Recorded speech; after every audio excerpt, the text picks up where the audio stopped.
Olá, amigos. A entrevista de hoje é com Thiago Bartos. Ele tem uma história de vida digna de um filme. Ele teve câncer na infância. Aos 18 anos, ficou milionário. Logo depois, perdeu tudo. E ainda mais, teve uma dívida milionária de 11 milhões.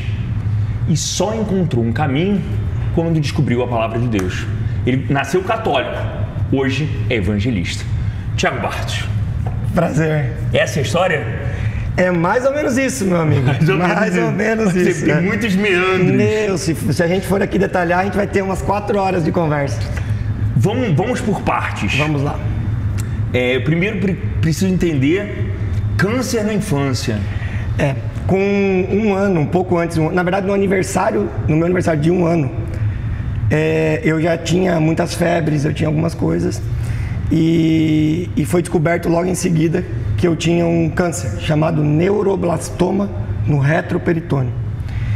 E ali começou uma batalha da minha família, né? Com 1 ano eu fui para o hospital, fiz inúmeras cirurgias, foram mais de 6, com 1 ano. Nossa, imagina a tua família. O meu pai, ele conta, Léo, eu até me emociono falando porque ele fala que por muitas vezes ele me entregou aos médicos com 1 ano, 2 anos, e os médicos falavam assim para ele: se despede dele, porque eu não sei se ele volta.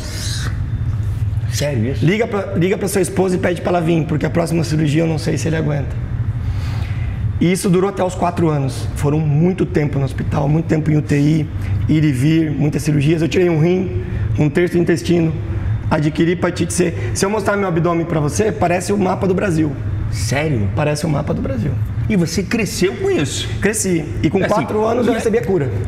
4 anos recebeu a cura? Mas desde então você tem que se submeter a exames. Controlo sempre. E eu carreguei uma coisa que é a hepatite C. Porque na época, na doação de sangue não tinha um controle de hepatite C. Foi em 1992, se não me engano, começou. Então, como eu recebi muito sangue, eu recebi hepatite C de presente. Nossa. Hoje, hepatite C é erradicada, não existe mais, né? Ninguém... Mas era algo... Só que a hepatite C é a única doença que ela destrói teu fígado. E aí eu carreguei isso. E agora na pandemia o meu médico falou assim: olha, a gente precisa tentar curar isso, porque senão eu vou ter que fazer um transplante de fígado em você com 50 anos. Porque a hepatite C até ontem ela não tinha cura. E aí começou alguns tratamentos que ainda não é 100%. E eu fiz o tratamento em outubro de 2022 e não fez efeito. Eu fiz o tratamento, não me curei. Eu lembro como hoje, Léo, a médica pegando o resultado de exames, falando assim pra mim: não desanime, existem outros tratamentos, mas esse não fez efeito. E eu mesmo sendo cristão, com muita fé, eu fiquei indignado, revoltado, porque eu tinha uma palavra de Deus que ia ser curado. E eu falei: mas... Você tinha a palavra de Deus? Eu tinha uma palavra de Deus sobre a minha vida, entregues por profetas. O próprio Deus falou comigo que Ele me curaria. E como é que eu fiz? Fiquei 3 meses. Essa parte do tratamento de hepatite C é bem complicado. Ele é um antiviral que você toma todos os dias, durante 90 dias, ininterrupto. Se você falhar um dia, você tem que voltar do zero. E sofre muito, dá muita cefaleia, diarreia, vômito. Eu sofri bastante. Não é fácil. E não fui curado. Aí você questiona. Não, mesmo eu entrou em confronto. Até mesmo você. Confronto. Falei: peraí, eu conheço quem fala comigo. Deus falou comigo, Deus usou profetas. Eu tenho uma palavra, fiz tudo certinho, fiz minha excelência. Por que nada aconteceu? Por quê? E aí, a Bíblia tem um versículo que eu uso muito que chama Mateus 6,6. Nesse versículo fala o quê? Entre no seu quarto, feche a porta, em secreto busque o Senhor, que em secreto Ele te responderá. E aquele versículo veio no meu coração e eu comecei todos os dias à noite a orar. E um dia o Espírito de Deus falou comigo. Ele falou assim: Thiago, você conhece a história de Lázaro? Eu falei: conheço. Você sabia que Lázaro era amigo de Jesus? Eu falei: sim. Ele chorou por Lázaro. E você sabia que Jesus não curou Lázaro? Jesus ressuscitou Lázaro. E aquilo entrou no meu coração, Léo, por que Jesus não curou Lázaro e sim ressuscitou? Porque Jesus já tinha curado pessoas, Jesus já tinha feito de tudo, multiplicado comida, Jesus tinha feito tudo, só que Ele nunca tinha ressuscitado ninguém. Ele queria fazer algo diferente. E aquilo entrou no meu coração assim: 2 tratamentos. Deus está querendo mostrar para as pessoas não desistirem. E quando eu fui fazer os exames, sempre dava alguma coisa errada. Alguém me ligava, reunião, isso, aquilo, tal. Até que um dia eu fui lá e fiz os exames. E eu esqueci do resultado. Passou algumas semanas, eu estava em casa com a minha esposa, a médica me liga e fala assim: o resultado do exame você não mandou para a gente pedir o medicamento. Eu falei: meu Deus, esqueci. Aí entrei no aplicativo. Nesse momento a minha esposa falou: você não viu os exames ainda? Eu falei: não. Peguei os exames. Quando eu fui mandar para a médica, sem abrir, o Espírito de Deus falou para mim: você tem uma palavra, você não vai olhar o resultado? Quando eu olhei o resultado, Léo, eu estava curado da hepatite C sem qualquer tratamento. Como assim? Deus me curou. Tem no meu livro a foto do exame do resultado de cura. Eu fui curado da hepatite C, uma doença que praticamente não tem cura nem com tratamento. Exatamente. Que você já estava pensando em fazer transplante aos 50. E Deus me curou sem tratamento. E nesse momento a minha esposa entra em choro e ela fala assim para mim: eu sabia que Deus tinha me falado. Quando você se casou, vocês já eram cristãos, convertidos? Cara, eu estava desviado. Você estava? E ela vem de um lar muito católico. Católico? Muito. Assim como você? Sim, mas ela... Você não estava tão próximo à igreja, a Deus? Eu estava completamente... Assim, é que essa história de... Todo mundo... Eu brinco que todo mundo, até o próprio ateu, acredita em Deus. Eu brinco dessa forma porque... Óbvio que eu conhecia Deus, eu já tinha aceitado Jesus, eu tinha sido batizado com o Espírito Santo. Batizado, eu já tinha... crismado. Cara, eu tinha feito tudo. Só que eu estava afastado. Eu não estava fazendo coisas que agradavam o coração de Deus. E a gente construiu uma família muito bonita, Léo. Muito bonita. Os meus 2 filhos, Isaac e o Mateus, eles contrariam a medicina. Também? Por quê? Porque eu tenho o diagnóstico que eu não posso ter filhos. Também? Por causa das cirurgias, por causa do câncer e tudo. Nossa! E foram naturais? Não, eu fiz tratamento. Ah, tá. Através de tratamento. Mesmo assim? Não. É um milagre. Eu não podia, eu não produzo pela medicina espermatozoides. Por causa das quimioterapias e todos os problemas que eu tive. Das biópsias. E Deus me deu o Isaac, me deu o Mateus, e eu tenho uma palavra de Deus que a Sara está chegando. Sério? Então é algo... Quando você tem uma palavra, você tem tudo. E eu creio muito, eu ando sobre a palavra de Deus. Eu ando muito sobre forte. Isso é muito forte. E... Vamos voltar rapidamente a essa reviravolta? Claro. 18 anos, empreendedor. Eu monto uma empresa, Léo. Sabe aquela história... Pessoas certas, nos lugares certos? Eu conheci uma pessoa através... Empresa de... Era uma importadora. Tá. Comprava e vendia produtos. Lá em Joinville. Joinville, Santa Catarina. E aí, familiarmente, eu conheci essa pessoa, montamos uma empresa e simplesmente explodiu a empresa. Rapidamente. Meses. E eu fiquei rico. Mas rico de verdade. Eu alugava aeronaves, enchia... Rico, solteiro, jovem. Festa, bagunça, bebida. Eu alugava aviões, enchia de amigos, viajava para cassinos, passava 3, 4, 5 dias fazendo bagunça. E eu era tão arrogante, Léo. Tão arrogante. Isso faz com que a pessoa seja arrogante? O que acontece? Sem a palavra? Aí. Ah, tá. Então, vamos lá. É porque eu quero entender. É porque quando você tem porque o dinheiro te traz facilidades. Muitas. Ponto. As portas se abrem. Acabou. Então você consegue algumas coisas mais fáceis. Claro. Né? E quando vem a facilidade, Léo, você começa a usar o eu. Eu posso, eu tenho, eu sou, eu consigo. Você acaba credenciando tudo que você tem à sua capacidade. E não aquele que te capacita. Tá. Então, a análise do Thiago com dinheiro era assim: cara, eu sou um case de sucesso. Eu sou muito bom. Com 19 anos eu sou rico. Olha o que eu conquistei. Não, eu devo imaginar seus pais olhando isso, sabe? Maluquice. Que devem ter tido uma vida regrada. O meu pai é do exército, o meu pai é funcionário público federal. Nossa! Então assim... Funcionário público. Completamente... regrado. E aí vê um filho com 18 anos ganhando mais do que ele ganhou a vida inteira. Mais do que a vida inteira em 6 meses. Nossa. Nossa. E aí Como é que era a sua relação com a sua família? Com meu pai, eu digo que eu tenho o melhor pai do mundo no céu e o melhor pai do mundo na terra.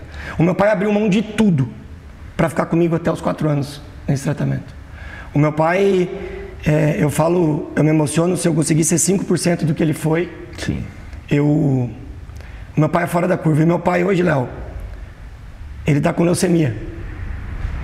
Ele tá morando comigo, eu trouxe ele para morar comigo. E eu sou muito grato a Deus por ter a oportunidade de fazer por ele um pouquinho do que ele fez por mim. Porque ele interna agora, dia 1º de... Descobri ontem, estava até com o Gladson. Recebi ontem a ligação do hospital, ele interna dia 1º de março e faz a cirurgia de transplante de medula dia 8 de março, aqui no Einstein. Quantos anos ele tem? 72. E as pessoas dizem assim pra mim, nossa, Thiago, e tal. E eu sou muito grato, Mas Léo. é isso. É a lei do retorno. Trazer, dar tudo que você recebeu com 1 ano de idade. E Léo, esforço, né? Sabe o que é maluco, cara? Deus tá me dando a graça Sim. de eu não chorar algo que não for as saudades. A única coisa que eu vou chorar pelo meu pai é as saudades, porque tudo que eu posso fazer, o que o dinheiro compra, o que os contatos compram, o que as orações fazem, tudo eu estou fazendo. E eu sei que não está na minha mão, eu tenho que fazer com excelência, mas está na mão de Deus. Só que eu não vou chorar o remorso, eu vou chorar as saudades. Tem 7 empresas. 7 empresas que eu sou sócio majoritário. De fabricante de móveis, a exportação de aduaneira. grãos, aduaneira, assessoria, importadora, trade, enfim. Mas só para entender, você faliu 1 ano depois, então com 19, 20 anos você faliu? 1 ano, 2 anos mais ou menos. Em 2006, eu abri a empresa em 2004 e fali em 2006. 2006, com 11 milhões de reais em dívida. Você cita a seguinte frase, que eu dormi rico e acordei pobre. Isso é exagerado? Não, porque pobre, o pobre que eu te digo não é que eu não tinha dinheiro, era mais do que isso, porque eu acordei devendo. Uma coisa é você não ter recurso, outra coisa é você não ter recurso e está devendo muito. Eu cheguei a ter mais de 176 apontamentos no Serasa e SPC. Nossa! Mais de 100 cheques sem fundos. Conta a história, por favor, da vela. Então, a minha situação, Léo, chegou numa situação tão difícil que eu tinha bens, eu tive que vender tudo. E o apartamento, eu vendi para uma pessoa e aluguei esse apartamento. Só que eu já não pagava para ele. Você estava devendo ao cara que você vendeu o apartamento. E o condomínio mais de 6 meses. Então já tinha ordem de despejo, processo, enfim. E aí as pessoas me procuravam. E aí o que eu fiz? Eu comprei uma caixa de vela. E quando eu estava em casa, para não acender a luz e as pessoas não saberem que eu estava em casa, eu acendia só uma vela no cantinho do meu quarto. Para poder me locomover sem me bater nos móveis. Para me esconder. E aí, Léo, eu brinco que um dia Deus olhou para mim lá de cima e falou assim... Sabe de nada, inocente. E no estalar de dedos, eu dormi rico e acordei pobre. Como você falou, eu não acordei sem dinheiro, eu acordei devendo. Em um espaço de 2 a 3 meses eu devia mais de 11 milhões. Só que 11 milhões em 2006. Hoje, 50, 60 milhões. Sim. Então, aos olhos humanos, um menino de 20 anos, 20 e poucos anos, com uma dívida dessa, é impagável. É impagável. Impagável. E não dá para imaginar o que ele vai fazer em relação à própria vida, com essa dívida. Sabe o que é muito louco? Olha o que a arrogância faz. Eu tinha certeza que eu ia dar um jeito. Eu acho que... Eu vou falar uma coisa, quase uma blasfêmia. Mas a minha arrogância me protegeu de fazer algumas coisas ruins. O quê? Porque assim, eu tinha a máxima certeza que eu daria um jeito. Porque eu tinha a máxima... Que Thiago daria um jeito. Então isso me protegeu, Léo, de alguns convites errados que eu recebi, algumas propostas erradas que eu recebi. Eu não fazia alianças, eu não fazia algumas coisas erradas, porque a minha arrogância me protegia, entendam o que eu estou dizendo, de eu não dar esses passos, porque eu tinha certeza que um dia eu ia acordar com uma ideia e resolver. O que eu percebo é o seguinte, você sabia que tinha um dom, que há uma genialidade em você. Para dar essa reviravolta na vida, há uma genialidade clara em você. Nos negócios, Sim. Isso é claro. Você sabe, você estava respaldado nisso. Você entende o que eu estou falando? Claro. Mas é um dom que ele te deu. Aí que tá. Vamos lá. Aí nós vamos entrar na parte do processo. Exatamente. Então, aquela minha arrogância naquele momento era esse sentimento de certeza de que eu tinha algo diferente, só que a forma como a intenção do meu coração agia não era correta. Durante o processo, quando Deus verdadeiramente se mostra para mim, cara, se eu te contar como eu encontrei Deus... Fale, tô aqui para isso. Irmão, eu me emociono porque o Pedro tá aqui, tá nos acompanhando nos bastidores, ele é meu amigo há 34 anos, desde muito pequeno, e anda comigo. Ele conheceu todos os Thiagos, todos os Thiagos ele conheceu. Todas as fases. Todas. O de criança, de jovem, adolescente, do rico, do quebrado, do arrogante... E hoje ele anda comigo. E eu estava quebrado, ninguém sabia, ele não sabia. E ele morava em Cascavel, no Paraná, e eu já estava em Joinville. E um dia ele me liga e fala, pô, vem passar o final de semana com a gente, papapá. Eu não tinha dinheiro para ir na esquina, não. Eu cheguei pro meu pai e falei, pai, eu queria ir para Cascavel, você me empresta um dinheiro? E aí meu pai falou, não, te empresto, e ainda me deu o cartão de crédito dele. E o Pedro e a Ali, que é a esposa do Pedro, na época eles estavam namorando, falou assim, cara, vamos tomar uma sobremesa. Eu falei, pô, tô morrendo de saudades, vamos. Só que quando nós saímos, eu tava de carona com eles, a esposa do Pedro tava com um envelope na mão e falou assim, eu só vou passar na casa de um amigo da minha mãe para entregar esse envelope. Eu falei, tô de carona, bora. E era um lugar muito simples da cidade, uma favela. E aí a esposa do Pedro pegou, quando a gente chegou, e falou assim, ó, espera só um pouquinho, é rapidinho, já vem. Uhum. E tu sabe que o rapidinho de mulher e o nosso é bem diferente, né? muito diferente. Muito. E aí, Léo, ela passou 10, 20, 30 minutos e não saía. E eu sou um cara que pensa num cara que não gosta de esperar. Falei, Pedro, vamos lá chamar. E nós descemos. Quando a gente entra, a casa inteira era esse quadrado aqui. Tem uma pessoa, um rapaz, um homem, sentado de perna cruzada, olhando para a porta, assim, do jeito que eu estou te falando. E mais à frente um sofá, com uma mulher, 5 crianças e a esposa do Pedro, conversando, como se nós não existíssemos. Eu entrei... Se achando tal... Mas virado no azeite de brabo. Quando eu entro, aquele homem recebe nós e fala assim, que bom que vocês entraram. Eu dentro de mim falei, por que não foi lá chamar? Mas fui educado, porque era amigo deles, eu não quis. E sentamos. E eu descubro durante 5 minutos de conversa que ele era o pastor da mãe da esposa do Pedro. Pensa num cara que não gostava de pastor. Pensa num cara que não gostava de crente. Pensa num cara que não gostava de igreja. Porque eu vinculava muitas coisas ruins que eu escutava. Só que aquele cara, aquele dia, Léo, e aí fica uma frase para nós. Deus conhece nós mais do que nós mesmos. E naquele dia, aquele pastor falou sobre política, futebol, comida, família. Não falou nada de Deus. Não me criticou, não tentou me evangelizar, não fez nada. Ele foi uma pessoa conversando. Entendi. Eu me apaixonei por aquele cara. Falei, cara, que pastor top! Não falou que eu vou pro inferno, não falou que eu tô errado. Adorei. Não te criticou, não te julgou? Nada. Mas, cara, me tratou, mas assim, ó. Então todos os seus preconceitos já estavam quase indo abaixo. Não. Ele jogou por um ralo, abriu, fechou, pisou. E eu fiquei me sentindo mal. Falei, caraca, será que todo mundo é igual a ele? Beleza. E ficamos 1 hora ali conversando. Ele fez uma única coisa. O quê? Quando eu estava saindo, na porta, o Pedro já tinha saído, ele... Tiago, seu nome, né? Falei, sim. Eu estava de pé. Ele... Se você não tiver nada para fazer hoje à noite, vem no culto, vai ter um culto aqui. Um lugarzinho para 20 pessoas. Na casa, na salinha dele. Aquele bairro muito simples. Não. O telhado, quando chovia, chovia mais dentro do que fora. Mentira. No meu livro tem um depoimento desse pastor. É incrível. Que você tem... Até hoje. Até hoje. Até hoje. Mora lá em Joinville. Ele trabalha numa das empresas minhas como colaborador. Boa. Então eu tento honrá-lo, né? Porque ele é uma peça muito importante, ele foi uma ferramenta. E aí você volta à noite? Aí escuta a história.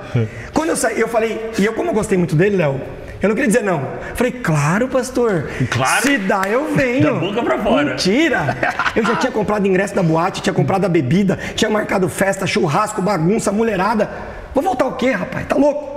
Mas eu fui educado. Falei, claro, pastor. Se der, eu volto. E saímos. Comemos a sobremesa. Pedi pra me deixar no hotel, pra mim dormir pra noite, tá? Pra bagunça. Irmão, na época não tinha WhatsApp. Na época era mensagem ou ligação. Você lembra? Telefonia Nokia. Sim. E aí, Léo, acordei 6 horas. Eu lembro como fosse hoje. Despertou 18 horas no telefone. Eu acordei, tomei um banho, sentei na cama. Eu lembro como fosse hoje. Eu tava sentado na cama com o celularzinho na mão, escolhendo as pessoas que eu ia ligar pra convidar. Fui ligando, não me atendia, mandei mensagem, não respondia. Liguei e chamei várias pessoas. Nenhuma pessoa me respondeu, nem o Pedro. Estranhamente. Nessa hora veio uma voz. Se você não tiver nada para fazer, vem no culto. Cara, me deu um estalo, eu falei, eu vou lá. Nossa. Eu cheguei a me arrepiar de lembrar. Chegamos lá, o culto já tinha começado. Tinha umas 18, 20, era muito pequeno. E eu sentei na porta, porque quando você está num lugar que você não quer estar, você fica próximo da saída. Quando o pastor... Perto da zona de escape. Exatamente, qualquer coisa eu tô ali sentadinho, o pastor tá como aqui na parede, atrás de um móvel, ele me vê, me cumprimenta, não fala nada, e inicia o culto. Quando o culto inicia, Léo, meu telefone começa, todas as pessoas que eu tinha ligado e chamado começaram a me retornar. Nossa, é a tentação? O diabo querendo me tirar do lugar geográfico do meu milagre. Então, quantas vezes o diabo não fez isso com você? Quantas vezes, Léo, você estava no lugar correto e o diabo te tirou de lá porque sabia que lá você viveria a sua promessa. Lá você viveria um milagre que Deus tem na sua vida. E o diabo tentou fazer isso comigo. Tentou me tirar. Só que, eu não vou dizer que foi o Thiago, mas algo fez eu desligar o celular e eu fiquei. E todo momento, Léo, eu com aquela... olhando o relógio. Sabe quando você está incomodado? Tava agoniado? Eu estava agoniado, porque o diabo estava tentando me tirar dali de todas as formas. Do telefone. Eu olhava no relógio, não passava o tempo. Chegava, ó, cara... De repente, cara, ele falou, fechem seus olhos que eu vou orar por vocês. Eu, muito curioso, fechei um e deixei o outro aberto. Você já deve ter feito isso. Muito. Aí fiquei aqui, ó. Pra ver o que ia acontecer. Eu queria saber o que ia acontecer. E ele começou a orar por pessoas. E eu tô aqui cuidando, né? Num lapso de segundos, eu perdi ele de vista. Eu abri o olho, eu sinto a mão dele, do pastor, nas minhas costas. Léo, eu me emociono porque Deus falou tudo. Deus falou do meu tempo de hospital que ninguém sabia. Deus falou assim, com 1, 2, 3, 4 anos, eu estava contigo. Foi as minhas mãos que te operaram. Pastor falando atrás, Deus através do pastor. Eu te curei. O processo que você está passando, ele falou tudo. Falou das minhas dívidas, falou o que eu estava passando, falou da minha infância, falou da minha juventude, falou das minhas decisões. Ele falou a minha vida. Só que ele termina assim. Só que hoje, eu desci para falar contigo. E me entregou 3 palavras proféticas. Uma das palavras falava assim, não. Antes que você saia dessa cidade, eu te mostrarei que sou Deus. Hoje nasce uma criança, isso é muito forte. Hoje nasce uma criança. E essa criança dependerá de você para sobreviver. E um dia tu estará andando por uma estrada de terra, de areia. Você verá um casebre, uma casa pequena, com a porta semi-aberta e uma chaminé saindo fumaça. Lá terá uma criança que dependerá de você para sobreviver. Olha que forte isso. Imagina, eu não acreditava nem em Deus, escutando uma coisa dessa. Qual é o sentido? Você escutando agora, que já tem um conhecimento, já está dizendo, cara, não faz sentido. E a terceira palavra ele fala, faça a prova de mim. Escolha o que você quiser, o dia que você quiser, a hora que você quiser, que eu provarei que sou Deus na sua vida. Terminou a oração. Aquilo na hora não fez sentido. Fui embora. Naquele dia eu não saí, fui pro hotel dormir, não sei porquê. Acordei outro dia. Fui pra casa do Pedro, tive um churrasco, à noite eu ia embora de ônibus de novo. Fui pro hotel, tomei um banho. Quando era 18 horas, estava me arrumando o ônibus, saía 19 e pouco normalmente, né? O meu telefone toca. E eu trocava de chip. Lembra que na época a gente comprava chip na banquinha e ativava com... Eu pegava o CPF na internet de um monte de gente e ia ativando o chip para os caras não me achar. Perfeito. Os cobradores. E aí, irmão, meu telefone toca o número 011. Eu falei, como é que me acharam no domingo à tarde? Cara, eu falei assim, na hora que eu vi, Léo, o sentimento assim, cara, quando eu ganhar dinheiro de novo, eu vou contratar esses caras para trabalhar para mim. Como é que um chip que fazia menos de 5 dias, um CPF nada a ver comigo, no domingo, cara me ligando. Você achando que era isso. Atendi o telefone. Alô? Do outro lado tinha uma pessoa muito próxima de mim. Com ligação até familiar. Ah, tá. E naquele momento essa pessoa trabalhava numa instituição financeira da qual eu devia muito dinheiro. Só que eu nunca falei para ele, nunca usei isso. Só que ele tinha uma patente alta dentro desse... E a dívida, viram quem eu era, chegou na mão dele. E ele ligou pro meu pai, pegou meu telefone, só meu pai tinha meu telefone atual. E ele me liga e fala assim, primeiro ele fica 5 minutos, porque é uma vergonha. Como é que você não fala comigo? Porque a gente é família. E pá. Ele falou, só que é o seguinte, a tua dívida chegou na minha mão, eu já despachei, esquece essa dívida. Você tem 2 anos para começar a pagar. Vai reconstruir a sua vida. Que era uma dívida grande. Muito grande. Dessa instituição. Era mais de 3 milhões esse banco. Esse banco. Esse banco. Tá. E aí, ali se cumpria a primeira palavra. Só que eu, Tiago, olha o que o diabo faz. Não percebeu ali? Escuta o que eu pensei, é pior de não perceber. Porque Deus falou, antes de você ir embora dessa cidade, eu te provarei que sou Deus. Quando que alguém do nada, num domingo, te liga para dizer, esquece uma dívida de milhões? Não tem lógica. Beleza. Olha o que eu pensei. Essa pessoa que estava fazendo aquilo por mim, ele era alguém que eu já tinha ajudado no passado, financeiramente. Ele tinha passado um problema e eu ajudei. Na minha cabeça, o diabo veio assim, tá vendo? Porque você ajudou ele, hoje ele está te ajudando. É só por isso. Descaracterizou a palavra de Deus. Porque o que o diabo quer? Mais uma vez, né? Eu ajudei, eu estou pegando, colhendo fruto. Porque estou sendo beneficiado, por isso que eu fiz. Porque eu sou o cara. Entendi. Porque o diabo faz isso, Léo. Ele quer que o natural sobressaia o sobrenatural. E eu entrei nessa palavra e para mim esqueci a palavra do pastor. Fui embora, Joinville, tudo continuou normal. Não fiz propósito, nada aconteceu. As dívidas piorando, a pressão piorando. Um dia, um advogado amigo meu de Balneário Camboriú me liga. Ô Tiago, vem passar o final de semana comigo. Falei, Ciclano, eu não tenho dinheiro nem para ir na esquina, irmão. Meu carro tá com busca e apreensão. Ele, não, eu mando dinheiro na conta do seu pai saca e te dá, você vem. Você entrar na minha conta, né, irmão? Acaba não. Aí meu pai, ele mandou o dinheiro, meu pai me deu, e eu fui na madrugada, porque eu andava de madrugada por causa das blitz. Por causa pra fugir da polícia, da documentação. E aí, eu cheguei lá no sábado de manhã também, coincidentemente. Tivemos um dia incrível, Léo. Comemos camarão, lagosta, não falamos de problema, não falamos de dívida. Ele sabia das minhas dívidas, porque ele era um dos advogados da época meu. Só que, Léo, a gente dormiu. Domingo de manhã ele acorda, no café da manhã, eu e ele assim, numa mesa. Ele vira pra mim e fala assim, Tiago, ele era cristão. Se você hoje pudesse pagar uma dívida sua, qualquer uma, escolhe uma, qual que você pagaria? Eu pensei lá, eu falei, cara, eu queria pagar o meu carro. Porque o carro com música à pressão, ele limita o teu ir e vir. Parece que você tá numa prisão de céu aberto. E aí, Léo... E tá a qualquer momento à beira do... ia perder. Ele pegou e chamou a esposa, Ciclana, traz meu talão de cheque. Mentira. Pegou, abriu o talão e falou, quanto você deve do carro? Eu comecei a calcular, joguei bem pra cima o valor. Eu imagino que vocês vão me julgar. Quero ver quem não faria isso no meu lugar. Mas tinha pedágio, tinha gasolina. Mas a questão não era essa, ele sabia que o valor não era aquele. O propósito era outro. Ele sabia. Ele preencheu exatamente no valor que eu falei. Muito acima do que eu devia pro carro. Perfeito. Deu o cheque, nem cruzou. Me passou o cheque, quando eu fui pegar ele puxou de volta. Ele falou, mas tem uma coisa que você vai ter que fazer pra mim. Eu falei, o quê? Você vai no culto hoje à noite comigo, na igreja.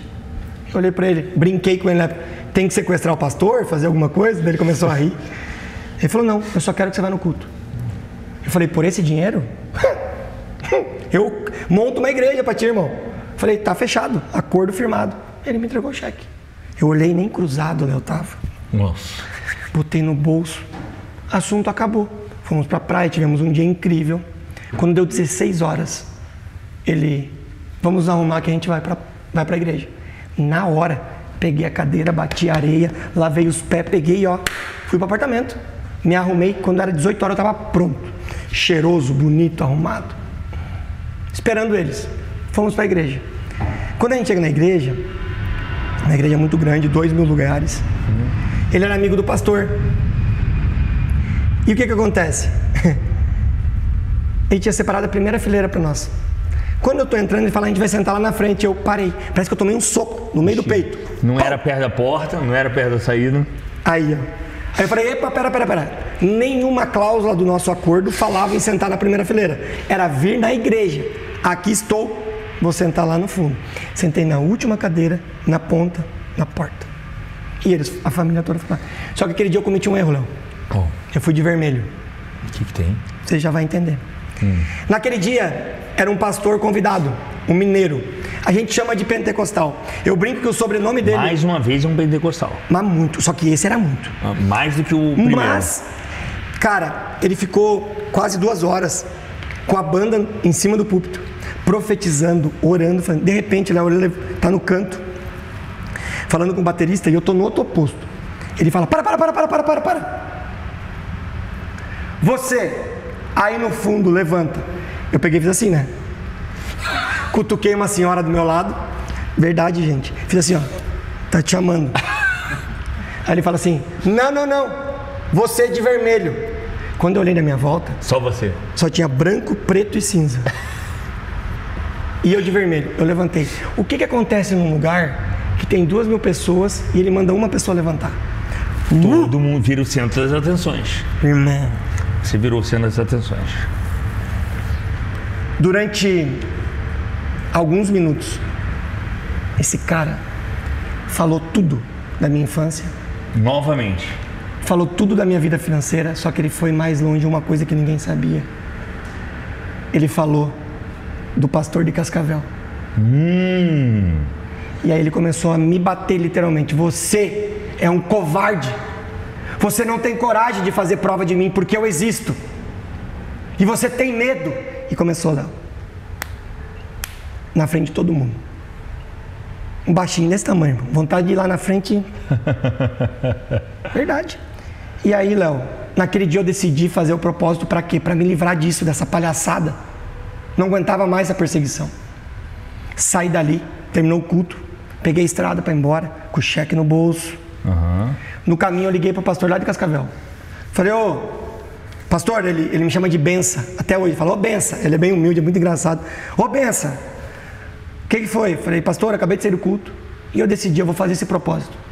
Dele, que bom e tal. Daí, e eu já escolhi o que eu vou fazer. Ele falou, o que você escolheu? Ali eu vi que o que eu escolhi não era bom. Falei assim, eu escolhi que o telefone da minha casa toque 3 vezes e pare de tocar. Em determinado dia, determinada hora que eu escolhi. Falei o dia e a hora. Ele ficou em silêncio no telefone. Deu, pastor? Aí ele volta rindo. Muito bom que você pediu, muito bom. E aí, eu falei, beleza, o que eu tenho que fazer? Ele falou, agora você tem que orar todos os dias, até esse dia, para que o propósito se cumpra. Deu, tá bom. Como é que ora? Eu não sabia orar, Léo. Aí ele falou assim para mim, como nós estamos conversando. Exato. Oração é uma conversa. É um amigo. Jesus é seu amigo. Deus é pai, Jesus é seu amigo. Conversa com ele todos os dias. Eu falei, tá bom, desliguei o telefone. Cheguei em casa brabo, passada a meia-noite. Me ajoelhei lá, aquele joelho assim. Olha, eu sei que você não existe. Eu sei que nada vai acontecer. Mas eu fiz um acordo. Eu vou fazer esse propósito. E todos os dias eu vou falar com você, mesmo sabendo que nada vai acontecer. Amém. E eu fiz isso. De domingo até o outro sábado, que é quando era a data. Sábado, quando eu acordo, Léo. Aquilo que eu te falei sobre o diabo tentar te tirar do lugar da tua... Tentou mais uma vez. Tentou me tirar de casa de todo que é jeito. Pessoas que eu queria sair começaram a me ligar, me convidando para sair. Convites de festas, de coisas que eu queria. Por quê? Porque o diabo já sabia que ali, naquele lugar, ia acontecer o milagre. E eu dentro do meu coração falei, não, hoje eu não saio, hoje eu não faço nada. Eu vou ficar em casa para acabar com essa palhaçada. Chamei uma moça que limpava meu apartamento de graça, que ela tinha pena de mim. Ela limpou meu apartamento. E eu fiquei em casa. Chegou próximo ao horário. Eu tô no sofá assistindo TV. O telefone ficava do lado do... Na época era hack, lembra? Chique era hack. Hoje é parede, mas era hack, assim, de madeira. Coisa linda. Tô lá, quando chega no horário, o telefone faz... Quando toca a primeira vez, o diabo vem na minha cabeça e fala, é o pastor de Cascavel. Você falou pra ele. Ele tá te ligando, não acredita, nem vai pegar o telefone. E nesse momento toca a segunda, eu levanto correndo, toca a terceira, eu, alô? Alô? Tava mudo. Na hora eu falei, esse pastor de Cascavel, acho que eu sou um idiota. Acho que eu vou acreditar que Deus existe, foi ele que me ligou. Ficou esperando o horário, o dia pra me ligar. E eu peguei e fui colocar o telefone, era aqueles Panasonic pretinho, lembra? Sem fio?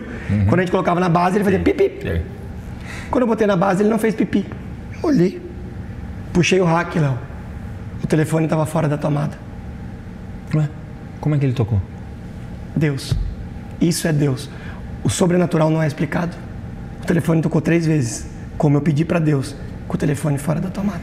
Gente. Naquela noite, eu não preciso dizer que eu tive um encontro com Deus. E a partir dali tudo mudou? Calma. E aí, Léo, naquela noite eu tive um momento muito lindo com Deus. Um mês depois eu estava em Cascavel aceitando a Jesus como meu Salvador. Mais um mês depois eu fui batizado com o Espírito Santo. E começou o famoso processo. Eu me tornei um apaixonado pelo Evangelho. Sabe aquele cara que escutava a historinha, ai, come o fruto, não come o fruto? Eu amava. Só que eu não tinha ninguém para me discipular. Então eu comecei sozinho. Comecei errado, comecei lendo errado. Até que a mãe de um amigo meu, que é meu sócio hoje de uma das empresas, ela começou a me evangelizar. Ela era aquela tia do coque que a gente fala, da Assembleia. E ela começou a me evangelizar. E eu comecei a conhecer Deus de verdade. Recebi mais uma palavra profética. Deus me leva para fora do Brasil. Eu recebi uma palavra num dia, Léo, assim, ó, através dela. Deus me mostra você dentro do avião, indo para fora do Brasil. Mais especificamente Estados Unidos. E Deus disse que hoje Ele decidiu mudar a história da sua vida. E naquele momento eu estava quebrado. Passaporte vencido. Eu já tinha um visto negado dos Estados Unidos. Eu não tinha dinheiro para ir na esquina. Como é que eu vou para os Estados Unidos? E fui. Passou uma semana, eu recebi uma ligação. Thiago, você que trabalha com comércio exterior? Nesse momento eu tinha montado um outro CNPJ para começar a trabalhar. Eu falei, sim. Essa pessoa falou assim, eu monto e desmonto máquinas, linha de montagem. Eu fui contratado por uma empresa fora do Brasil. E eu só sei montar e desmontar, eu preciso de alguém para fazer o trâmite. Aí eu perguntei para ele, onde é que é essa empresa? Ele falou, Pritchard, West Virginia, Estados Unidos. Caramba. E Léo, mais uma profissão. Quando desligou o telefone, o diabo veio na minha cabeça, como é que você vai viajar? Liga pro cara que você não pode. Você não tem dinheiro, você não tem passaporte, você não fala inglês, eu não falava nem hi inglês. Como você vai viajar? Isso não tem nada a ver. Esquece isso. Uma semana depois eu estava com esse cara, resumidamente. E 27 dias depois disso, eu não vou dar spoiler por causa do livro, é legal que as pessoas leiam. Sim. Mas eu estava embarcando para os Estados Unidos. Incrível. E Deus começou a transformar a minha vida. Deus prosperou a minha vida financeiramente. Deus fez muita coisa, só que mesmo assim eu me desviei. Desviou? Quando eu comecei a ficar bem, eu esqueci de Deus. De novo? De novo. Eu não me tornei aquele cara arrogante que eu era. Não era o mesmo. Não era a mesma coisa. Mas mesmo assim, eu esqueci. Eu esqueci de Deus. Entendi. E, cara, conheci minha esposa, tive meu primeiro filho, tive meu segundo filho, Léo, desviado e caí em adultério. Ah, é? É. Eu traí minha esposa, joguei fora a minha família. Ela se separou? Não. E a minha esposa, mesmo me odiando, com nojo de mim, ela decidiu me perdoar. Ela descobriu. Ela descobriu. Não foi você que contou? Não, ela descobriu. Depois eu contei tudo, mas ela descobriu. Não fui eu. Graças a Deus que ela descobriu. Mas por que, graças a Deus, ela descobriu? Porque a pior coisa da minha vida se tornou a melhor coisa da minha vida. Tá, mas você nunca contaria? Do jeito que eu estava cego, não contaria. Entendi. E ela descobre e eu começo um processo, Léo, muito difícil. E ela decide me perdoar, mesmo me odiando, mesmo não sabendo se conseguiria. Ela falou, eu decido te perdoar. Ela acreditou em mim, Léo, quando nem eu mesmo acreditava em mim. A minha esposa, eu olhava os meus filhos e ela diariamente lutando para me perdoar. E hoje a gente vive os melhores dias das nossas vidas. Eu sou o resultado de alguém que não desistiu de mim. Eu sou o resultado de alguém que quando eu nasci não desistiu de mim. Foi o meu pai. Foi alguém que mesmo com as circunstâncias contrárias, com diagnósticos contrários. Cara, tem uma cena, eu na Disney, logo após a pandemia ou antes da pandemia, eu não lembro a data. Eu estava abraçado com meu pai, com meu filho mais velho, Isaac, na fila de um brinquedo na Disney. Eu falo assim, pai, algum dia o senhor sonhou que a gente estaria na Disney com o seu neto e comigo vivo? Ele virou para mim e falou assim, filho, naquela época eu não tinha o direito de sonhar. Nossa. Eu tinha metas e objetivos de você estar vivo no dia seguinte. Nossa, forte, hein? Então, Léo, pensar a longo prazo, não existia isso. Não existia. E aí, Léo, o meu pai não desistiu de mim. A minha esposa não desistiu de mim. Eu sou o resultado de pessoas que me perdoaram, amigos que me perdoaram. Eu sou o resultado porque a gente condiciona ser muito difícil a gente perdoar os outros. Só que eu condiciono a gente conseguir se perdoar. Pra mim era muito... Um dia eu tive uma discussão com a minha esposa E ela jogando algumas coisas na minha cara, com razão. Eu virei para ela e falei, eu sei que você acha que é difícil você me perdoar, mas você não tem noção que está sendo difícil de eu conseguir me perdoar. Independente da sua decisão, eu falei para ela, eu decido seguir Jesus. Eu não sei se você vai continuar comigo. Eu não sei se eu vou ter que marcar a hora para ver meus filhos. Eu não sei. Só que eu vou viver o que Deus quer para mim. Com você ou sem você. E aquele dia a minha vida mudou, irmão. E a nossa vida começou a melhorar. A gente decidiu se batizar nas águas. Começou o meu ministério. Eu digo que eu me converti de verdade. E hoje a gente vive, como eu já falei, os melhores dias das nossas vidas. A minha esposa, ela é... Eu quero que um dia você a conheça. A gente tem muitos amigos em comum, né, Léo? E todos os amigos que a gente tem em comum, eu e você, todos conhecem a Nayara e ela é uma pessoa que, eu digo que ela ministra na vida só com a presença dela. Nossa. Ela é muito diferente, a minha esposa. E o perdão dela te salvou. Ela me salvou. A palavra é, o perdão dela me salvou. É isso. Então, eu sou o resultado de um perdão. Eu sou o resultado de alguém que não desistiu de mim, não. O Thiago lançou um programa, uma série no YouTube chamada A Mesa, muito bem sucedida, em que diversas pessoas, junto a ti, sim, contam histórias, contam as suas histórias e remetem à palavra. A Mesa é um projeto que Deus me deu. Eu entendo que a mesa é a extensão dos céus. Se eu ler a Bíblia, eu entendo que a mesa tem cura, a mesa tem perdão, a mesa tem diálogo, a mesa tem correção de rota. E eu criei esse projeto da mesa com pessoas que convivem comigo, com pastores, com familiares, onde eu leio uma palavra, a gente traz o dia a dia, o cotidiano, a aplicabilidade daquilo. Na palavra. Na palavra. Na Tudo Bíblia. baseado na Bíblia. Na palavra, na Bíblia. Eu vi. Você cita diversos momentos. O tempo inteiro. Por quê? Porque eu entendo que a Bíblia é o nosso manual. Entendi. E agora eu lancei a semana passada, eu lancei a Mesa do Testemunho. Onde também é série no YouTube. E eu consegui levar meu pai, o médico autorizou. Nossa. Tá no YouTube. Eu quero ver isso. E o primeiro vídeo é o início de tudo. Léo, que remete à tua infância e tudo. E meu pai na mesa. E agora o Thiago lança esse livro. Pré-lançamento ele fez em Nova York, na Times Square. Sim. Você tem uma palavra que são histórias, palavras suas. Aqui, Léo, é um livro que tudo isso que a gente está conversando está aqui, mas muito mais explicado. É desde a minha nascença até o dia de hoje. Aqui conta uma história de uma pessoa que sou eu. Só que eu sou um simples personagem. Isso aqui é uma história de um Deus que pode todas as coisas. Aqui fala tudo que Deus fez na minha vida, tudo que Ele pode fazer na sua vida. Então, essa história é de Deus. Essa história conta coisas, passagens, milagres, tudo o que eu vivi e dá alguns direcionamentos de princípios. Aqui mostra quem eu me tornei. Então esse livro Deus colocou no meu coração e eu estou muito feliz. Algumas pessoas já leram. Eu quero ler. E edificou muito a vida de muitas pessoas. Estou recebendo muitos testemunhos. O lançamento oficial... Vai ser quando? Dia 28 agora. Quero estar onde? Quarta-feira, aqui em São Paulo mesmo. Em São Paulo. Sim, você é nosso convidado especial, inclusive. Estarei lá. E será um tempo incrível com muitos amigos, né? Eu convidei pessoas cristãs que estão comigo, muitos pessoas que eu admiro, que louvam, né? Que são cantores. Então vai ser uma noite, eu digo, de céus abertos mesmo. É um filho, né, Léo? É isso. É o meu primeiro filho. E eu estou tentando fazer da melhor forma possível para Deus. E eu faço questão que você leia e que você seja muito sincero, né? De tudo que você vai receber. Eu creio que esse livro pode falar muito com você. Eu imagino. Thiago Bartos, obrigado. Obrigado a você. Obrigado por dividir a sua história, pouco da sua história. Amém. Eu vou ler o resto aqui. Bem, isso. Eu dei poucos spoilers para não... É isso, eu acho que é fácil encontrar o Thiago nas redes sociais. Sim. A gente vai disponibilizar todas as arrobas necessárias. E eu quero que você se despeça com essa sua palavra final sobre um pouco da sua história que você entregou aqui pra gente. Sim.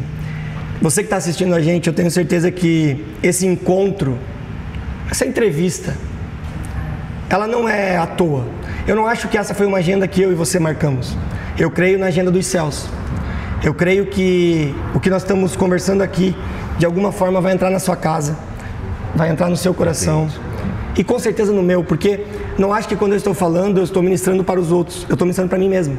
Eu relembrar da onde eu vim, da onde Deus me tirou. Isso edifica a minha vida diariamente. Eu não sei quais as circunstâncias que você está inserido. Eu não sei o que o mundo aí fora está dizendo para você. Só que eu tenho certeza de uma coisa. Você não é as circunstâncias que você está inserido. Você é um filho amado de Deus, Pai. Não desista. O mesmo Deus que fez na minha vida é o Deus que está disponível para fazer na sua. Depende mais de nós, Léo, do que verdadeiramente de Deus. Obrigado pela oportunidade, pelo carinho e pela confiança. É isso. Deus abençoe, irmão. Obrigado. É isso, gente. Até a próxima. Valeu.